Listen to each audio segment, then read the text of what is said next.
Los niños salen.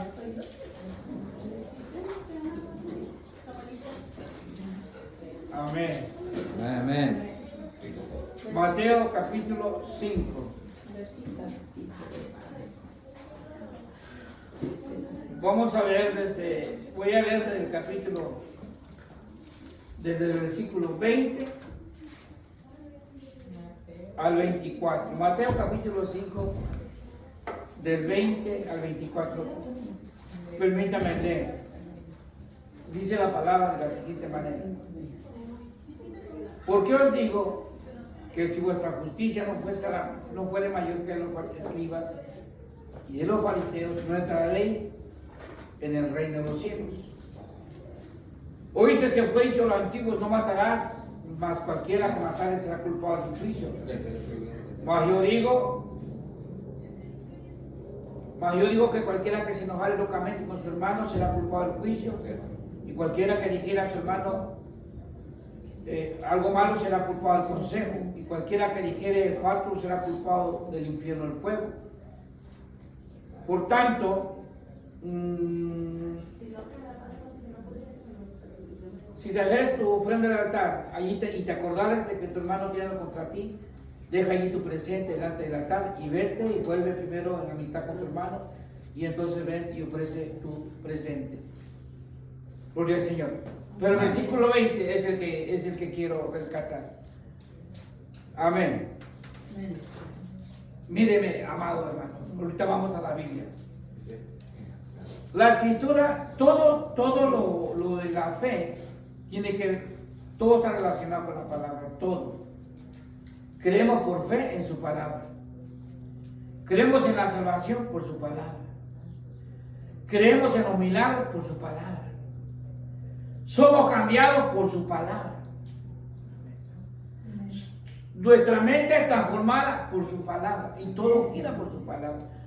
Porque la palabra es una palabra, no es humana. La dijo el Hijo de Dios enfundado en carne, pero es una palabra que viene del cielo. Jesús dijo: yo no digo lo que yo quiero, yo digo lo que el Padre me ha dicho. Y eso yo les digo. Y la vida del Maestro, aquí ya en carne, vino y él modeló un ritmo de vida. Y él dio algunos consejos.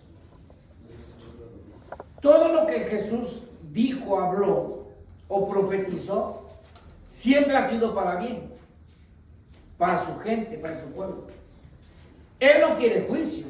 Dice que él no quiere que ninguno se pierda, sino que todos procedan al arrepentimiento. Todo él lo plasma para beneficio tuyo y mío. Y yo estaba, desde que estaba por el sur, Dios me empezó a hablar acerca de una palabra que es Rachel, que es misericordia. Y esa palabra yo la he tenido desde hace algunos 2-3 semanas por allá, donde Dios me ha movido y donde he estado predicando, y después de que hago una pausa viene la palabra misericordia, Rachel. Y entonces, desde que terminamos el evento en Veracruz, que la verdad fue un evento muy bonito, un evento de mucha bendición, tuve la oportunidad de conocer a la familia de la Malamí, la parte de su familia. Fue de grande bendición, pero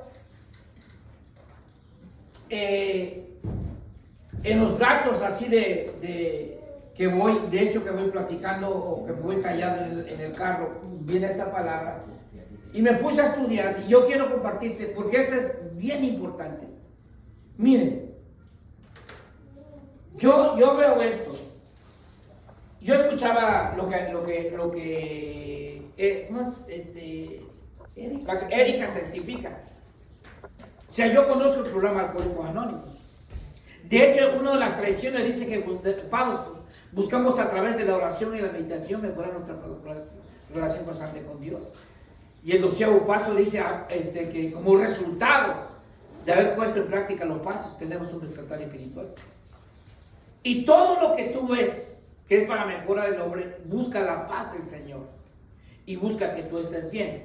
Se ha comprobado científicamente que las alteraciones emocionales del cuerpo enferman. Y que las cosas que traen alegría te sanan. Sí, amén. Eso es así. De hecho está escrito, dice que el espíritu afligido seca los huesos, pero que el corazón alegre te hermosea el rostro. Entonces, una de las cosas que yo tengo que ver es que, bueno, aparte de que estamos hermosos, nos hermosea, es que debemos tener paz. Amén. Y debemos tener bendición. Amén. Gloria a Dios. De hecho, dice que en el matrimonio, dice Pablo, porque a paz nos llamó Dios. Así dice. Amén. A paz nos llamó Dios. Yo recuerdo que el primer conflicto que tuve con mi esposa hace 30 y tantos años fue un conflicto, fue un pleito. Y estábamos, bueno, ella, porque yo escuchaba, ella discutía, yo escuchaba. Y le dije, te voy a decir una cosa, le dije, mami, digo, si hubiese yo querido pelear, me meto a boxeador. Yo no me casé para pelear, yo me casé para tener una esposa, una ayuda idónea. Amén. Si hubiese querido pleito, pues me voy a la AAA y me voy a boxear. No, dice que a paz. Y la Biblia, la palabra de Dios, tiene el código, el secreto y la savia para poder vivir en paz. Pero todas las bendiciones tienen condiciones. ¿Cuántos dicen amén? Amén. Amén. Amén. Gloria a Dios. Jesús lo dijo, hay condiciones. Él lo dijo, si me amas, guarda mis mandamientos. Y si pones por obra mis mandamientos, pídeme todo lo que quieres y yo te lo voy a dar. Amén. Pero tenemos que obedecer. La gente quiere bendición sin obediencia, no se puede. Tiene que haber una obediencia para que podamos nosotros ser bendecidos. Y voy a hablar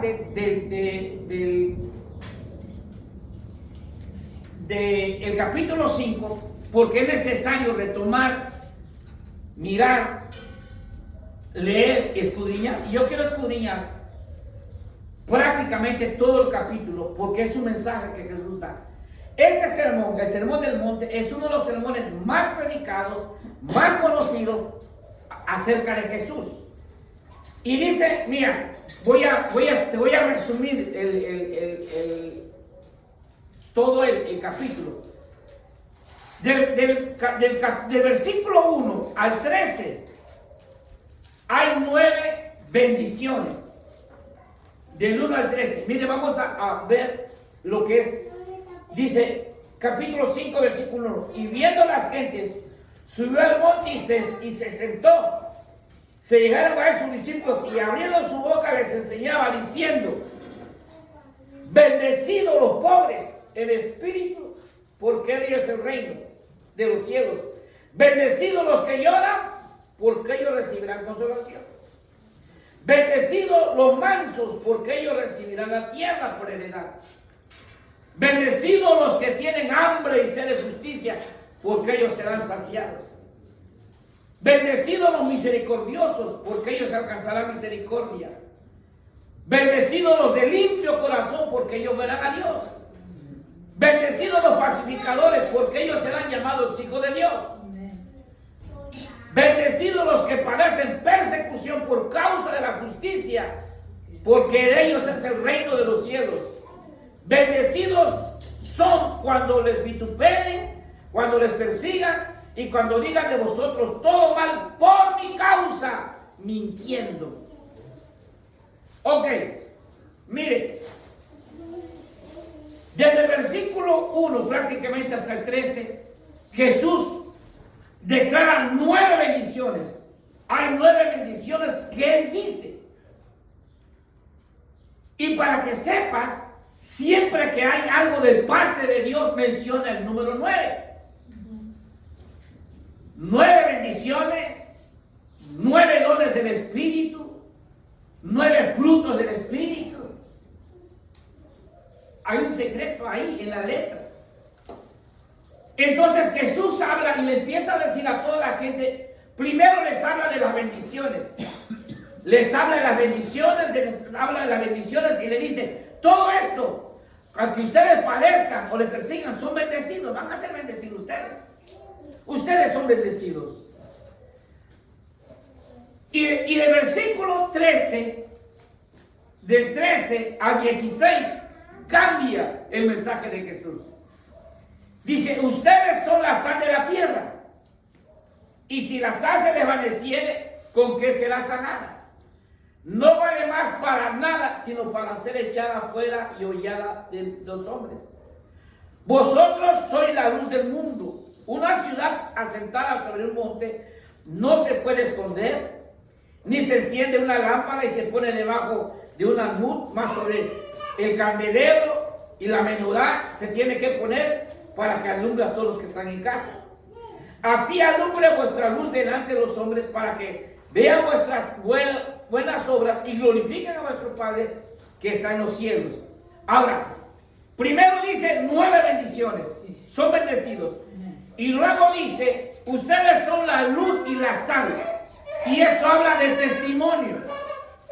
Jesús no solamente les da las bendiciones, sino luego le dice a la gente que le sigue, a los discípulos, ustedes son luz y ustedes son sal. Y eso tiene que ver con el testimonio de nuestro. Eso tiene que hacer con la carta que presentamos nosotros delante de la gente. Porque la gente de afuera nos ve, nos lee. Así dice. Y Pablo, hablando de eso, dice, ustedes son cartas abiertas. ¿Por qué dice cartas abiertas? Porque no hay nada que esconder. Porque la gente nos mira y efectivamente así somos.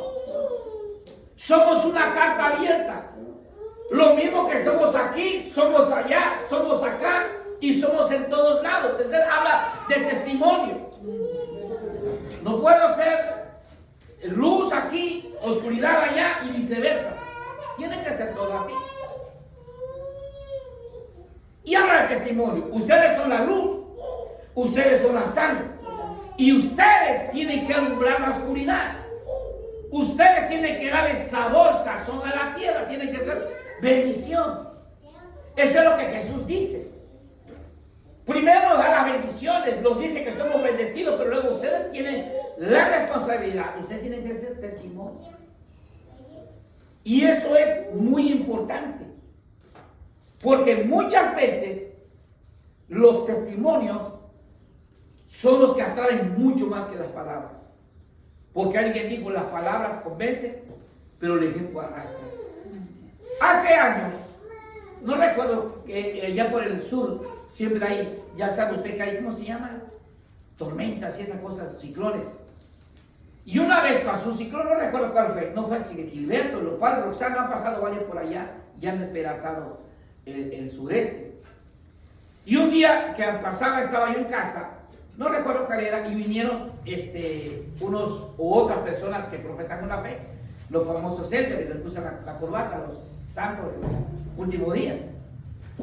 Y ellos llegaron a la casa y empezaron a preguntar y entablamos una plática. Y cuando entablamos una plática, se dieron cuenta que conocí un poco de la palabra, no mucho.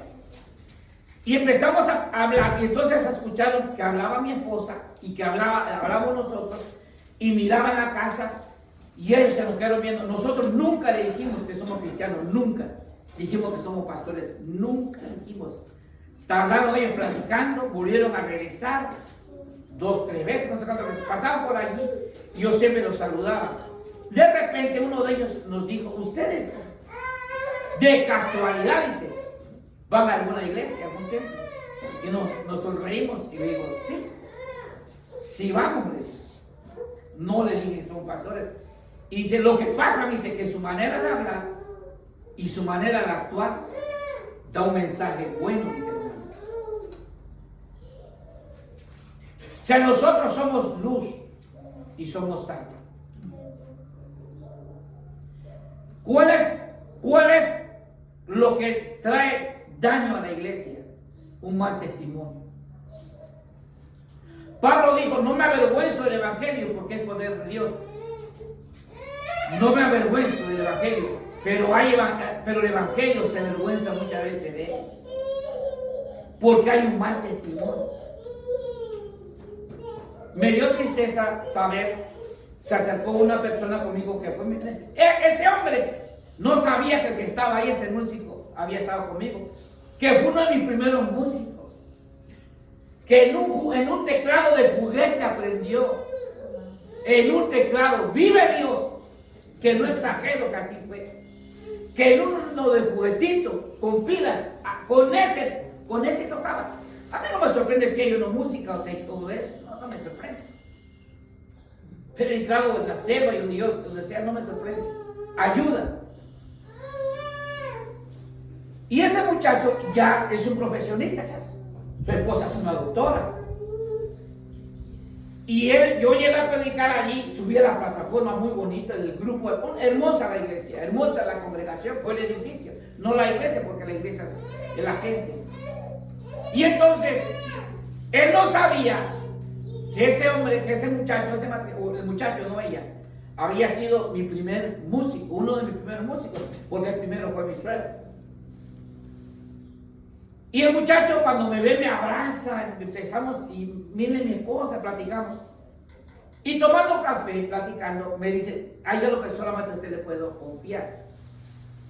Y me dice, ¿qué? Y me dice, fíjese, me dice que no deseo decirle, pero es que se trata del pastor, me dice. Digo, ¿algún problema? Digo, es que yo tengo una camioneta, un carro, me dice, y alteró por 30,000 pesos la factura. Y yo me quedé callado, porque es hombre, debe tener cuidado con lo que dice, porque es un hombre de Dios. Pero necesito confiárselo a alguien, pastor. Yo no sé qué hacer, lo demando, lo perdono, ¿qué hago? ¿Verdad? Y dice, pero es delicado. Digo, ¿quién lo sabe? Nadie. Mi esposa y yo. Y usted ahorita que acaba de saber. Lógico, las personas que firmaron el cheque. Eso hizo que ellos se alejen. Así es así. Porque hay un testimonio, porque hay un fraude. Porque el mensaje dice, nosotros debemos ser luz y nosotros debemos ser sal. Y eso habla del testimonio. Debemos alcanzar la perfección, buscar lo perfecto, lo completo. Voy a entrar a ese punto. Pero es necesario, porque Jesús dijo, nosotros debemos ser luz. Cuando vivimos en Campeche, había una vecina, a un costado, porque era una calle privada, allá le llaman Chocalle, en Maya, es una calle cerrada. Y mi vecino, creo que Antonio se llamaba, le decían el diablo, así de apodo, el diablo, imagínese usted, el diablo. Y vaya que se ganó a pulso. Conmigo nunca me faltó respeto. De hecho, un día estaba yo tocando el teclado, yo tengo un nuevo amor, cantando, y se acercó y me dice, vecino, enséñeme. Y dice, se va a ver chistoso, ¿verdad? Que el pastor le está enseñando al diablo, me decía. Él tenía, era Felipe, Luis, y la niña, no recuerdo el nombre de la niña, de Luis y Felipe, de Pipe sí me acuerdo. Uno de ellos tenía problemas de hablar y se alteraba, porque los papás son alcohólicos y hay un daño colateral muy feo. El niño no hablaba, medio hacía así, y él temblaba. Le dice, Luisito, o Pipe, y él temblaba, hablaba y temblaba y temblaba y temblaba. Entonces, ellos cruzaban mucho a la casa a jugar con mis hijos, muchachos. Jugaban porque estaba Sayuri y Oscar, estaban chicos. O sea, eran en la primaria, algo por allá. Entonces, yo llegaba a la casa y siempre me ha gustado, bueno, yo siempre, mi carácter ha sido así. Yo he jugado siempre mucho con mis hijos, ¿verdad? Desde chicos. Entonces cuando yo llegaba, escuchaba que llegaba el carro, subían corriendo a esconderse, porque yo decía que era King Kong, que era Godzilla, alguna que se lo iba a comer, un cocodrilo, y llegaba a buscarlos y corría, siempre era así.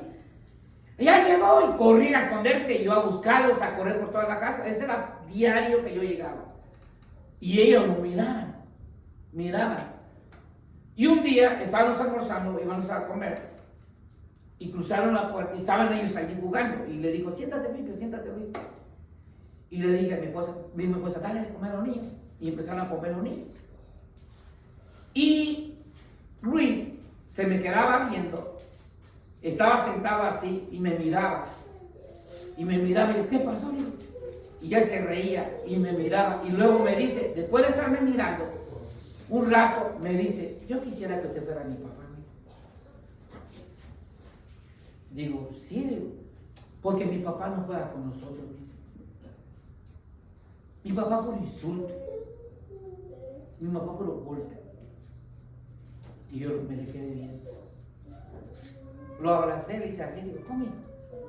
¿Qué es lo que yo? ¿Cuál es el mensaje?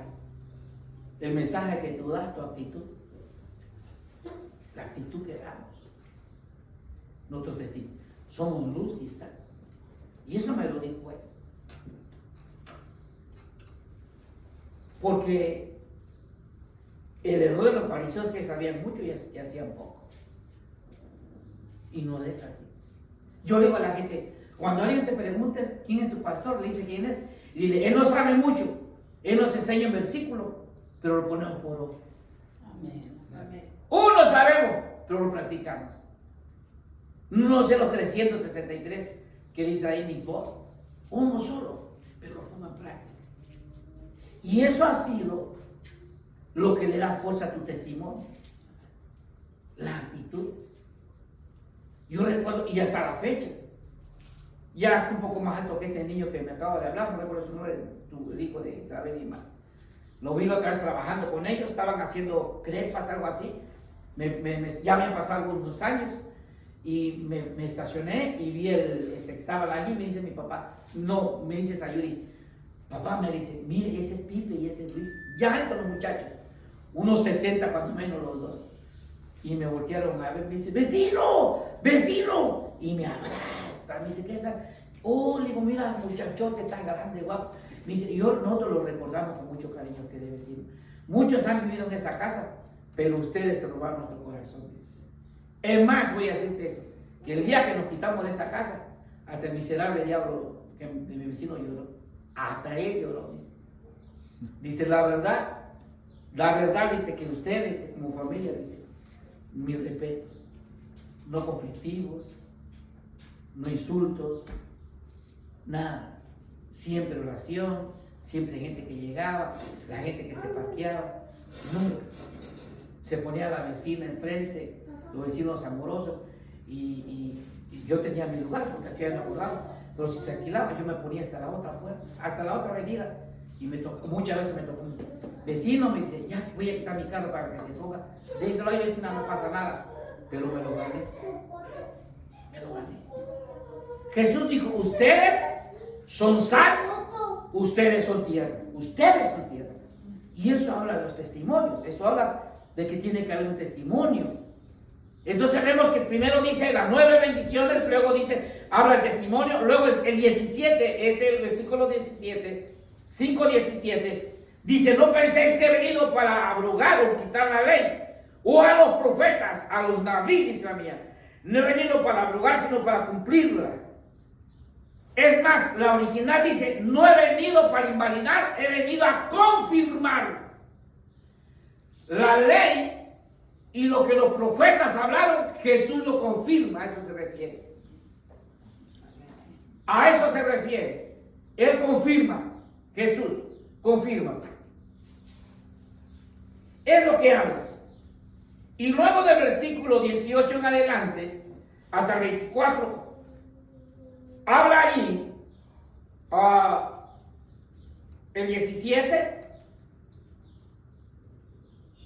luego hablamos de la justicia, del versículo 25 al 42, habla de cosas legales, de conducta y de ética, pero, déjenme leer, por favor, vamos a leer el punto 6, porque esto es bien importante, iglesia. Versículo 43. Le dice a ellos, oíste que fue dicho, amarás a tu prójimo y aborrecerás a tu enemigo. Mas yo digo, amad a vuestros enemigos, bendecid a los que os maldicen, haced bien a los que os aborrecen y orad por los que os ultrajan y os persiguen, para que seáis hijos de vuestro Padre que está en los cielos, que hace que su sol salga sobre malos y buenos y llueve sobre justos y injustos. Versículo 46, 5:46. Porque si amas a los que te aman, ¿qué recompensa tendrás? ¿No hacen también lo mismo los publicanos? Y si abrazas a vuestros hermanos solamente, ¿qué haces de más? ¿No hacen también así los gentiles? Sed pues vosotros perfectos como vuestro Padre que está en los cielos es perfecto. Amén. Mira lo que dice. Jesús habla y va a tumbar un concepto de la ley que decía ojo por ojo y diente por... Estaba escrito. Estaba escrito que aquel que te hiciera daño, tú tenías el derecho legal de romperle la boca, o de tomarle un diente, o de sacarle un ojo, porque la misma ley se lo aplicaba. Sin embargo, Jesús dice, no, ya no va a ser así. Oíste que fue dicho, pero yo te digo, ama a tu enemigo, ama a los que te aborrecen, bendícelos. Y luego a mí me llama la atención porque es aquí, esta es la palabra que me ha estado dando vueltas esos días. Y luego habla y dice, el versículo 48, sed pues vosotros perfectos, como vuestro Padre que está en los cielos es perfecto. Voy a decirte el original, la palabra que viene en el original. La palabra que dice, como mi Padre que está perfecto, es Shalem Hu. Escucha bien. Dice, sed perfecto como Padre, nuestro Dios es Shalem Hu. ¿Qué significa Shalem Hu? Es la palabra completo, perfecto y maduro. Amén. Escúchese bien eso. Amén. Esa es la palabra que dice. Porque la gente cree que perfección es algo intachable. Pero la perfección, en cuanto a la palabra, significa alguien que ha crecido, alguien que está maduro o que está completo, que ya terminó algo. Por ejemplo, pintamos la pared y dimos el último brochazo y dijimos, perfecto, ya está listo. Es una expresión, está perfecto. Jesús dice, Shalem Hu como vuestro Padre, ustedes tienen que ser maduros, ustedes tienen que ser completos.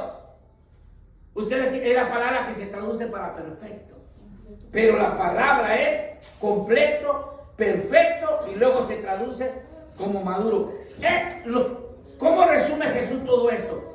Después de que habla las bendiciones y todo lo que está en el capítulo, cierra diciendo, pero ustedes tienen que ser maduros, ustedes tienen que ser completos, ustedes tienen que ser. Y Pablo dice que debemos alcanzar la altura del varón perfecto en Cristo Jesús, del completo. La madurez no lo dan los años. Los años lo que a veces nos hacen, somos torpes, pero caminamos, lo caemos. No. La sabiduría te la da Dios, no la da Dios. Amén. La sabiduría. Porque dice Proverbio que vale más un joven con sabiduría de Dios que un viejo necio. ¿Verdad?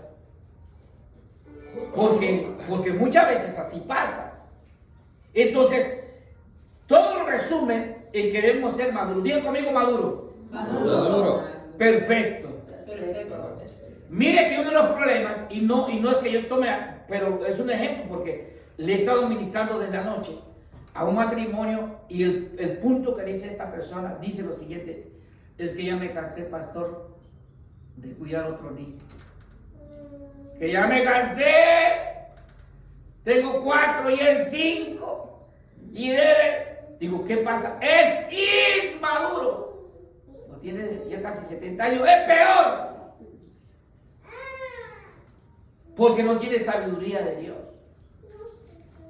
Porque los sabios te lo da Dios, la sabiduría. No conocimiento. No confunda conocimiento. Conocimiento es lo que aprendemos leyendo. Eso se llama conocimiento. Pero hay gente que tiene mucho conocimiento y es tonta para tomar decisiones. No tiene sabiduría. La sabiduría está en que yo tengo la habilidad de que todo el conocimiento lo aplico. Y ese es el sabio. ¿Está entendiendo? Necesitamos. Entonces, Jesús dice, tiene que estar allí.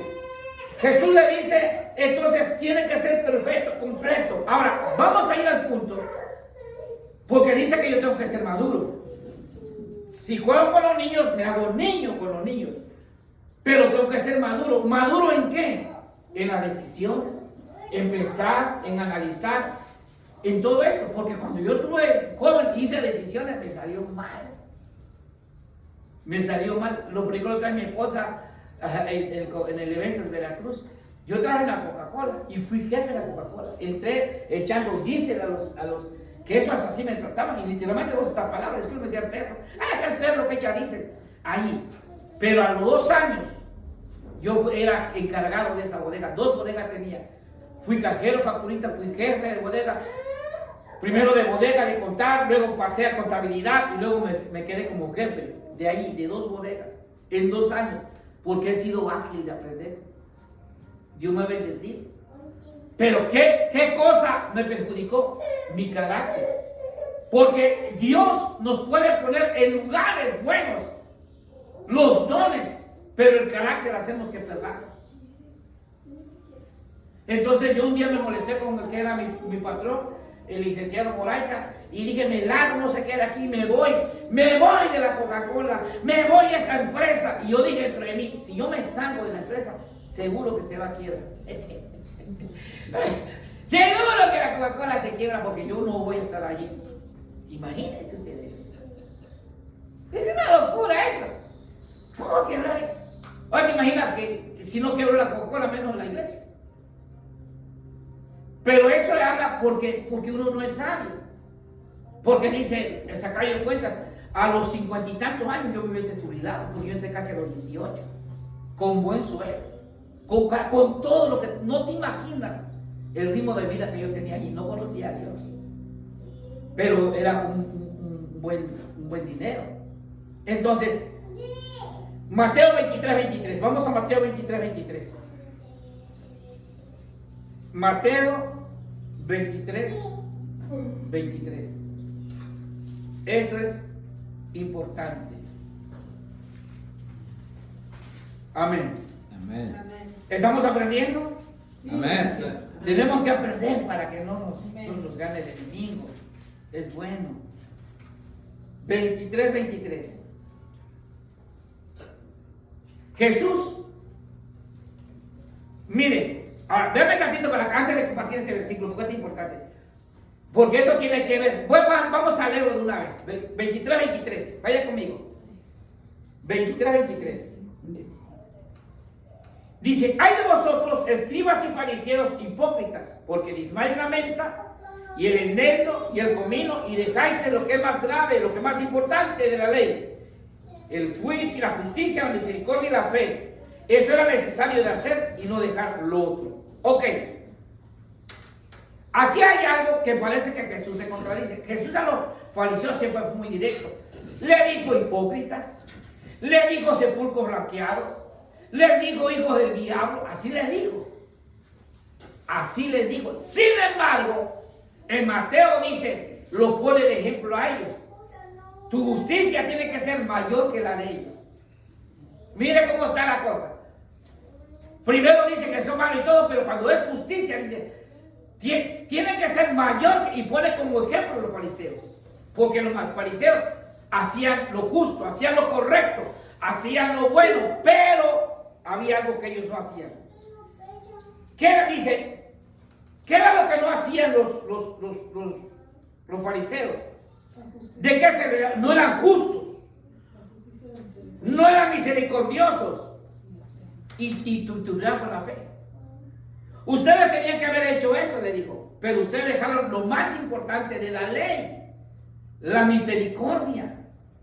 La misericordia, la justicia y la fe. Eran duros ellos para juzgar. Siempre fue así. Entonces, dice, cuando una persona está maduro, cuando una persona, un hombre de una mujer está maduro, entonces analiza muy bien, piensa, analiza y ora. Viene un consejo y si no lo tengo a la mano, le digo, mira, permíteme, voy a orar y después que Dios me diga te voy a responder. No quiero, es bueno. Entonces, los fariseos no eran justos. No eran justos. Ellos trataban duramente a la gente. Ellos eran malos con la gente. Ellos jugaban con la fe. No tenían misericordia. No tenían misericordia. Aquella mujer que encontraron en adulterio la van a matar. Solamente porque era una trampa para Jesús. Si no la matan. Y no sé cuántas habían matado, pero ya tenían práctica. Entonces, lo más importante de la ley es la justicia, la misericordia y la fe. Jesús indica que las dos cosas deben cumplirse. ¿Qué impide la justicia de Dios? ¿Qué impide que seamos justos? ¿Quién sabe? Le voy a dar la respuesta. ¿Qué impide que yo pueda andar en justicia o tomar? Santiago nos da la respuesta. Vamos a Santiago capítulo 1, versículos 19 y 20. Santiago. ¿Santiago qué, perdón? Capítulo 1, 19 y 20. En Santiago hay una palabra muy buena. Mire qué dice. ¿Está conmigo? Amén. Por esto, mis amados hermanos, todo hombre sea pronto para oír, tardo para hablar, tardo para airarse. Porque la ira del hombre, en la ira del hombre no obra o no cae la justicia de Dios. Si quieres hacer justicia enojado, no obra la justicia de Dios. No es. Porque la ira del hombre no entra. Dice, no obra. No aterriza lo justo de Dios. ¿Cómo? Entonces, ¿cuál es lo contrario? Dice, por eso debe ser pronto para oír, tardo para hablar, tardo para airarse. Porque es este el testimonio. Es el testimonio, el nuestro. Lo justo. Lo justo. Entonces, la misericordia, rajen, dijo Jesús, dijo el maestro en Mateo, dice, tiene que ser, tiene que amar, tiene que perdonar, porque si no lo haces, entonces ustedes no pueden entrar al reino de los cielos. Así de sencillo. Debemos tener un corazón perdonador. No sé si te compartí, pero lo voy a traer porque tiene que ver. Miren, yo les voy a decir una cosa, no sé si que ustedes, pero yo en realidad, yo reconozco delante de Dios que yo no merecí una oportunidad que yo me salvara. ¿O cuánto de lo que estamos así? No, yo sí merecí una oportunidad. Nadie. De verdad, merecíamos paredón, horca y cruz, cualquier cosa. No merecía, la gente no. Esto me lo compartió el hermano Isaac hace años. Dice que había un hombre, un hermano rudo, él alto, él un albañil. Y ese hermano tenía la costumbre de que todos los días que llegaba, antes de sentarse a comer, a almorzar, él tocaba la guitarra. Tenía una guitarra que amaba muchísimo, la amaba. Dice la hermana, ama más la guitarra que a mí, la abraza más que la guitarra que a mí. Y ese hombre era un hombre que tenía temor de Dios, de su familia. Y tenía una niña pequeña, como la que anda por aquí caminando, que le decían la chaparra. Te estoy hablando de los años 60, 50. Cuando mamá decía, tráeme la correa que te voy a pegar, tú se la llevabas. Yo estuve en ese tiempo. Tráeme la correa que con esa te voy a dar. Y tenía que ir. Y si tú corrías, ay, nanita, me bajó a golpes con piedras de un árbol de guayaba. Me subía. Pero ese era así. Entonces, cuando él regañaba, cuando iba a hacer justicia, a pegarle a alguien que se portó mal, ahí estaba el cinto. Y dice, tráeme el cinto, te lo voy a sonar. Y él pegaba. Y entonces dice la hermana que un día llega. Y ese día, la niña jugando, como la que estaba jugando, bota la guitarra y la quiebra. Quebró la guitarra de ese hombre. Y la hermana, al fin, como buena madre, ya quería ponerle y forrarla y tratar, pues estaba roto. Y la volvió a guindar. Y llegó ese hombre, como siempre, y fue a agarrar la guitarra. Todo el mundo esperaba eso. Y cuando vio, se molestó. Viene de trabajar, un trabajo duro, y empezó a decir, ¿quién rompió la guitarra? ¿Quién? Y empezó a vociferar. Y empezó enojado el hombre. ¿Quién? ¿Quién la rompió? Y dijo la esposa, dijo, la chaparra la rompió. Y él estaba furioso, un hombre alto, él, furioso, cuando escuchó una voz que le dijo, porque dijo él, ¿dónde está la chaparra? ¿Dónde está? Y escuchó una vocecita atrás de ella que dijo, aquí estoy. Y tenía el cinto en la mano de la niña. Y cuando él voltea enojado y ve que tiene el cinto, no pudo pegar.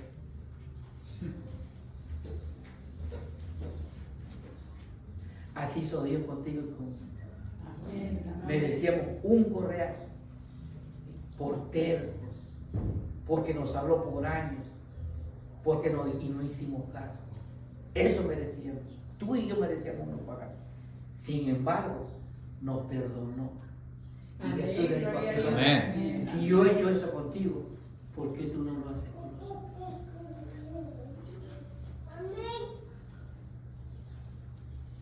Y entonces pude entender mucho más, con mayor significado, lo que es tener misericordia, que aunque aquella niña mereció un correazo, no se lo dio. ¿Por qué razón? Porque tuvo misericordia del papá. ¿Verdad? Tuvo misericordia. Y eso, amados, es lo que Jesús está diciendo cuando dicen perdona, haz esto, haz lo otro. En lugar, en la ira de solucionar el conflicto, lo hace mal, lo frustra, no produce. ¿Qué es lo que necesitamos nosotros? Eso. Señor, yo sé que batallamos con nuestro carácter, pero Dios quiere que lleguemos a eso, que seamos como el Padre, completos, perfectos, y sé perfecto como nuestro Padre perfecto. O sea, sé maduro, sé completo, sélo, porque eso está diciendo, y eso tiene que ser, por mucho lo que sea. Miren, yo les recomiendo que miren un video del hermano, de la hija Gigi Ávila, que la mataron. ¿Cuánto termino? Le hablan a Gigi Ávila, y le dicen, su hija estaba en Miami. Le dijeron, le ha hablado de la fiscalía, de la policía de Miami. Dice, su yerno mató a su hija. Dice. Y dice, cuando yo escuché eso en oración, dice, me volví loco, me quedé allí, grité, me quedé callado y vino mi esposa, ya grande los ancianos. Entonces venimos a ver, a recoger las cosas. Dice, yo no quería entrar, nos dijo el peritaje, le dio más de 40 puñaladas, la despedazó, la encerró, y el niño de 13 años que ahorita predica, vio que la mataron, vio.